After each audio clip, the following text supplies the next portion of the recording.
মাছটি কাটা হয়েছে, এখন ধুইয়া হলুদ দিয়ে মাখাবো। গ্যাসের অপেক্ষায় ছিলাম, গ্যাস আজকে আসতেছে না, অনেক কুকারে দিয়া গ্যাস আগে না, কুকারে দিয়া মাছটি বাজবো। খাওয়ার সময় হয়েছে, সবাই বসে রয়েছে খাইতে লইয়া। চেষ্টা করে দেখি কুকারে দিয়া মাছটি বাজতে পারি। গ্যাসের লাইন এটারও কি অবস্থা,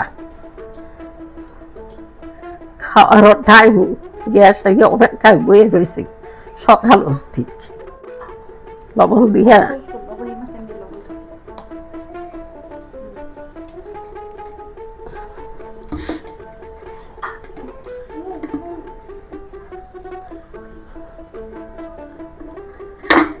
হলুদ দিয়া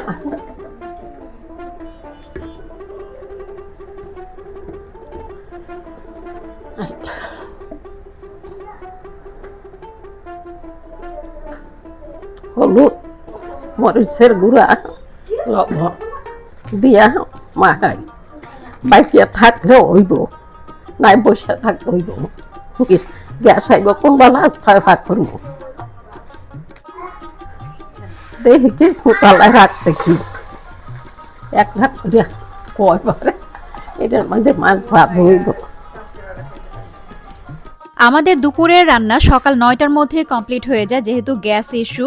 আর এই মাছগুলো তো এত আগে ভেজে রাখলে খেতে ভালো লাগে না, আর আমাদের বাসার সবাই খুব গরম গরম ক্রিস্পি মাছ খেতে পছন্দ করে, যেই কারণে মিনি কুকারে নিয়েছিলাম অনেক আশা ভরসা নিয়ে রান্নার জন্য। বাট ভাই বোনেরা অনেক ভারী, এই দেওয়া হয় চুলার নাই গ্যাস দিয়েছি কুকারে, এইটা তো হইতেছে না। মেহমানক খাওয়াবো, কি একটা বিরক্ত লাগতেছে। অনেক এই অল্প গ্যাস হয়ে দিয়া দেখি কি অবস্থা। আমি জানি না, এত ভিডিওতে দেখি মানুষ মিনি কুকারে মাছ ফ্রাই করে ফেলছে, অনেক কিছু করে ফেলছে। আমি একদিন ডাল রান্না করেছি আর ভাতটা রান্না সুন্দর হয়, বাট মাছ কোনোভাবেই ফ্রাই হচ্ছিল না, লেগে লেগে যাচ্ছিল। বিরক্ত হয়ে পরে লাস্ট ফ্রাই প্যানই বেছে নিয়েছি, যতটুকু গ্যাস আছে অতটুকু গ্যাসে ভাজার ডিসিশন নিয়েছি। এই আগুনে 5 থেকে 6টা মাছ ভাজতে প্রায় 1 ঘন্টা সময় লেগেছিল।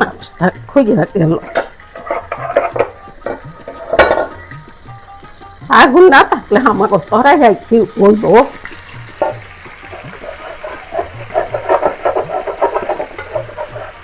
মানুষের দাম নাই, দাম হয়েছে আগুন, আগুন পানি বাতাস